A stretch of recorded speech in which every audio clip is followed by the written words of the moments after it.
This video tutorial explains how to use CapCut Pro features without actually paying for the subscription. Launch the CapCut app on your device. Start a new project by selecting a video to edit. Apply Pro features such as effects, filters, or stickers.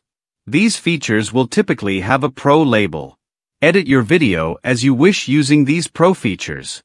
When you attempt to save the video, CapCut will prompt you to sign up for CapCut Pro due to the use of premium features. Instead of subscribing, look for an option to play the video in full screen, usually an icon with 2 arrows pointing outwards.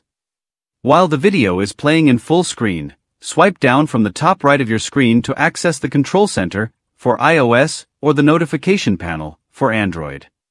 Tap the Screen Recording button to start recording your screen as the video plays.